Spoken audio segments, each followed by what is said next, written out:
Hello, sports fans, and welcome back to Sports on the Spot. My name is Willie Charger, and today I'll be joined by Nick James. Later on, Lenny and Ronnie are going to be with us to give us their lowdown and rundown on the sports world.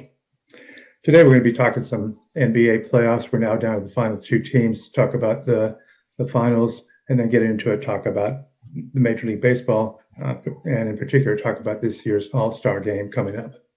Nick, what was your big takeaway for the sports world this past weekend?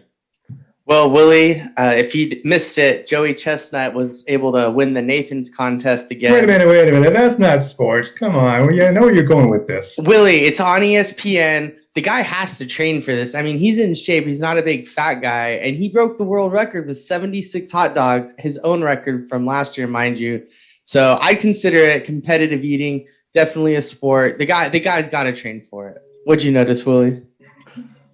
On a slightly more serious note, there was an Olympic sprinter who made the team but was suspended over the weekend by the U.S. Anti-Doping Agency for testing positive for marijuana. Her name was Shea Curry Richardson, and she was one of the favorites to win it all this next month in the upcoming Tokyo Olympics. She admitted she made a mistake. She says she's not perfect. She learned from it. And I was just kind of disappointed about it. I don't think that I'm not passing judgment on what she did, but it's really sad to see someone's dreams go up in smoke just like that. Very sad. But nothing like eating, I don't know how many hot dogs in one day. That pales in comparison. Before we go too much further, let's send it over to Lenny for his lowdown. Take it away, Lenny. I've noticed that most Americans are quite ignorant about soccer. If you're in that category, allow me to educate you. About a week ago, I attended a professional soccer game, and I heard another fan refer to it as football. I had to chuckle. But did you know that the rest of the world calls soccer football? Well, they do, and let me tell you why. Stand by for a history lesson. Real football, the American kind, was invented in 1869. It began as a college sport, but something was missing: money. So shortly thereafter, we figured out how to monetize it and created the NFL. Well, as usual, the rest of the world looked on with envy. Now they wanted to play football. But without American know-how, they couldn't figure out how to manufacture a ball with that unique oblong shape and the pointy ends. So they just had to make do with what they had. Essentially, they took a volleyball and used it to play football. But without that special pointy ball, they couldn't really do the cool stuff like passing and snapping and carrying the ball while running. So they had to simplify the game, and they used field hockey as the template. But instead of a stick, they moved the ball by kicking it. Hence, they could justify calling it football. It's kind of cute, actually. I mean, I don't want to call it fake football, but it's fake football. So last week at the football game, I watched them boot that round ball back and forth and back and forth and back and forth. I thought, good for them. It's not a little bad little game, but not for grown-ups, It's too simplistic. In the US, kids play it all the time. But of course, when they grow up, they'll lose interest in playing it. They'll settle into a nice, comfy recliner and watch football. And I think you know what kind I'm talking about.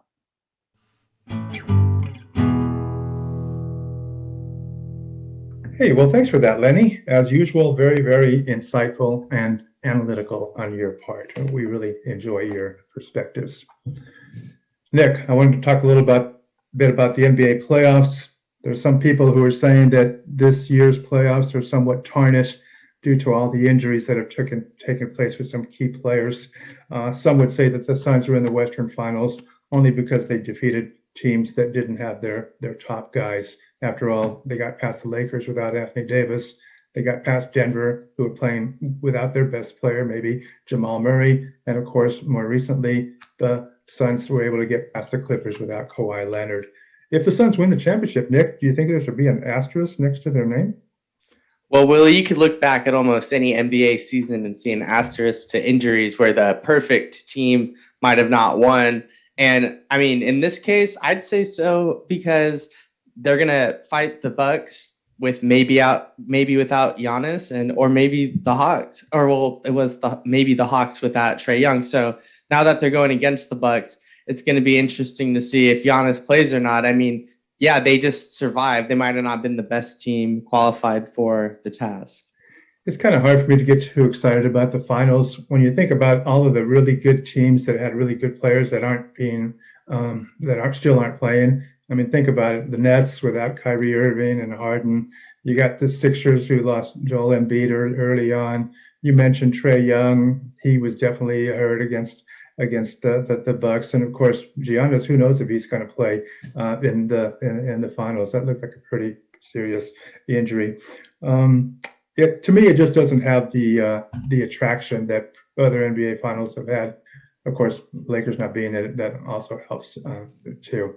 Any other takeaways about the NBA finals that you want to add, Nick?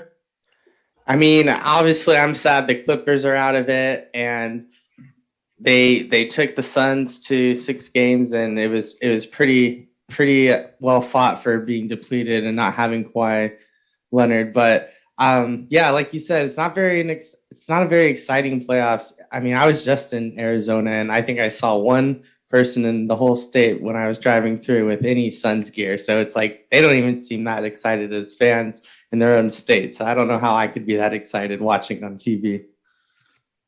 But the only plus I can think about is that neither team has really got a history of winning a lot of championships. I don't know if the Suns have ever won one, and the Bucks, you have to go back to the early '70s when Lou Alcindor or Kareem Abdul-Jabbar won it with them, along with Oscar Robertson. So it's been a long time for both those teams. So that's the only plus I can think about as far as this year's NBA Finals. We'll talk some more about the finals when we come back next time. So let's leave it at that for right now.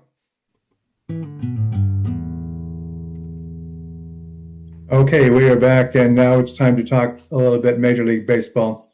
Nick, unless you've been sleeping in a cave, you do know that over the weekend, the All-Star teams were selected for both the American and the National League. I was really happy to see that there were 4 Padres who were named to the team, led by the Fernando Tatis, who's going to start at shortstop, the first Padre to start in the National League All-Star game since Tony Gwynn way back in 1998. Along with Tatis, you have Yu Darvish, starting pitcher, the reliever, Mark Melanson, and also Cronenworth, their second baseman, who was also named. There were 3 Dodgers who got named to the team, Muncy and a couple other guys I don't even remember. But the big name, of course, in Southern California was Shohei Ohtani, who was named not just as a hitter, but also as the pitcher for the American League All-Star team, shades of Babe Ruth. Nick, what's your takeaway on the All-Star selections? Well, I don't even know how Machado didn't get in. You know, he's been all over the place, and I was surprised he wasn't up there with Tatis. But I thought it was really interesting seeing the first pitcher hitter selection up there. That was kind of an interesting thing for me. But other than that, I don't know. I'm glad we got some more players selected than the Dodgers, but not sure how that's going to work out for them for the rest of the season yet. You're right. There were a couple of notable snubs on this year's All-Star team. Besides Machado, I think the guy in the Giants, Brandon Crawford, was overlooked, and he's having a pretty good season as well. This always happens around All-Star time. There's some guys that should have been there but didn't get picked. But what can you say? As far as the Major League pennant race goes, you got the Giants that are still on fire. The Dodgers have been really hot, and San Diego is doing their best to try to hold on. Over in the American League, though, I don't know. You got the New York Yankees that are not doing so good so far this season. Over the weekend, they got swept the Mets. I was hoping to hear from Ronnie to give us some insight on that. Ron, are you there? Ronnie?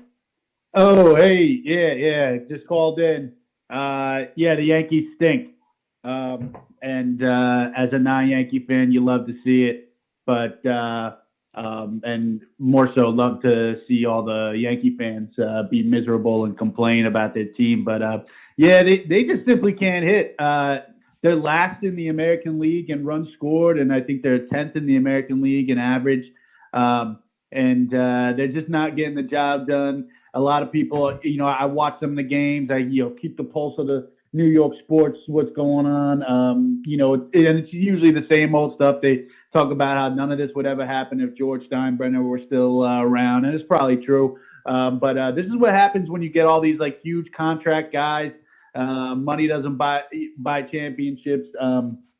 You know, all these power hitters just trying to hit home runs, and that kind of leads to some streaky hitting. And these guys, you know, they just can't hit. I think their egos are, you know, probably getting in the way. There's always expectations. Every year they expect to win the World Series.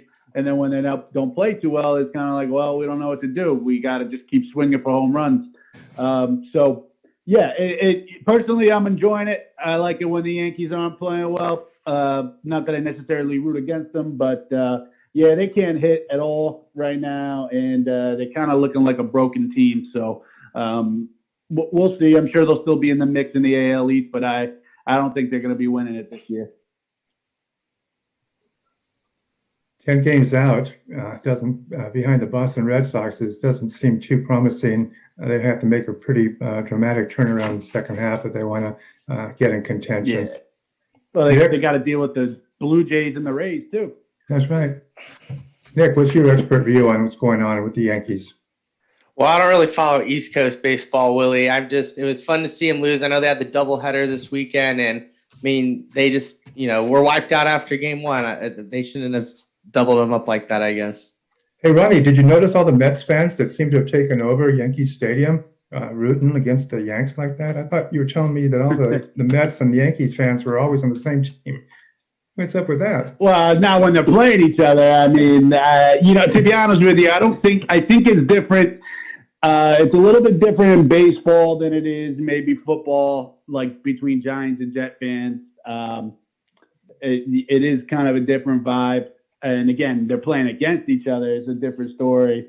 Also, the Mets are looking really good. You know, they're a fan base that's, you know, when they're kind of dormant when they stink, and then when they're good, they come out, you know, tenfold. So that's not surprising to see Yankee Stadium taken over by Mets fans. Well, hopefully you can give us some more of that insight when you give us your Ronnie Rundown in a little bit. And for now, actually, let's just take it over to the Ronnie Rundown. Take it away, Ron. What's going on, guys? I'm pretty excited for the Home Run Derby coming up. We got MLB All-Star break coming up. To be truthfully honest, I could care less about the All-Star game. Usually all these All-Star, like the All-Star games, I don't know, I think they're stupid. You know, even with NBA, you know, the three-point shooting contest is the main event, in my opinion. No different here with MLB, the Home Run Derby. So I'm really excited to watch the Home Run Derby. And I figured I'd talk about a couple guys. Maybe we could find some picks here. Shohei Ohtani is the favorite at plus 250. And I think rightfully so, but there's no value in that. I don't think it's worth a bet. Two guys I like, and we're going to be going back to storyline betting, going back to the drone balls, which may be a play here. But just in general, the storylines, they tend to, you know, have a little bit of influence in these situations. I don't know what it is, but two great storylines. One, Trevor Story. He's at plus 600. He's the hometown guy, plays for the Rockies. He's been injured for a good amount of years, so we haven't really even seen him that much, but he's a great power hitter. So I think he could be overlooked, and plus being the hometown guy, you know the crowd's going to be pulling for him. Second great story, and this is my favorite, Trey Mancini at the Orioles. He's actually the brother of my good friend Michael Mancini. He, you know, just came back from cancer, having a great year, comeback year. He's a plus 1,100 odds. I mean, he's by far the long shot of the thing, but it's worth a crack. Mikey said that he's, you know, looks better than ever, and, you know, I trust him. So again, let's go with the storyline betting. You know, let's take a shot at it. My buddy Joey Giansulo would always preach this to me. You know, the drone balls, and well, that was Andrew Angiolo, but you know. We put our heads together and we figure this stuff out, and so far it's worked. So we're gonna go Trevor Story and Trey Mancini to win the Home Run Derby.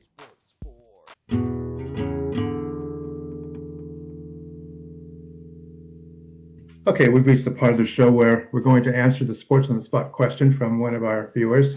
As usual, we got so many, I didn't know where to begin, but we got this one that kind of was interesting. It comes from this guy, Jose in Oilton, and he wants to know if Kawhi Leonard going to the Mavericks is a good fit. What do you think, Nick? I'm 100% against the question, first of all, because why would he go to Dallas? I mean, he brought Paul George out. He put the Clippers in, years of setback. If he leaves, and they would have been to the finals this year if he wasn't hurt. So I don't even know where Jose's getting this idea that Kawhi could even go to Dallas. Would it be a good fit? I don't know. Pairing him with Luka, maybe. I don't know. I'd see him going to Miami before Dallas, but I don't think that he's leaving the Clippers just yet. Ron? Yeah, I don't know where this rumor even came from, or if it is or not. I mean, would it be a good fit? Yeah, of course he would. These days in the NBA, it's just about talent. Like, I really don't even understand what being a good fit means anymore. All these guys, they just pair up with each other, and it's basically like who's got the most talent. There's no more positions anymore. It's just the 5 best guys.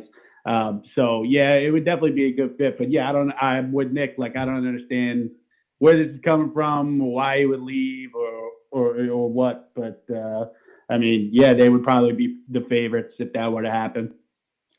Rumors are always springing up on the internet, and this is just one another example of a rumor. I don't think it's going anywhere. It probably originated somewhere in Texas. I'm sure that Dallas would love to have a guy like Kawhi Leonard playing alongside Luka for the Mavs next year. I agree with Nick. It's not going to happen. The guy's from Southern California. He gave up a lot to come and play in LA.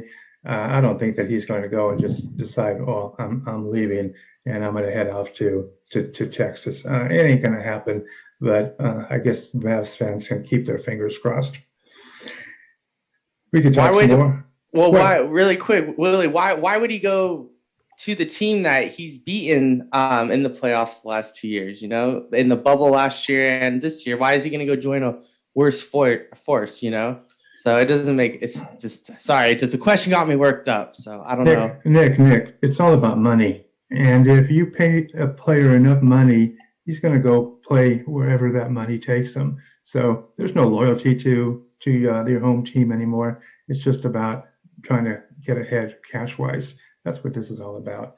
And Kawhi, I love the guy, but I could see him making the move if the price was right. It's an interesting subject for us mere mortals to try to understand, and maybe we shouldn't even continue with it. We are run out of time now. That's it for this week's show. I wanted to thank everybody for watching, and to remember to like and comment, subscribe to our show if you have the opportunity. Any Sports on the Spot questions that you may have can be submitted to the Sports on the Spot show at gmail.com, or ask the question in the comment section of our YouTube page. Otherwise, that's going to be it for today's show. I want to thank everybody for watching, and we'll see you all next time.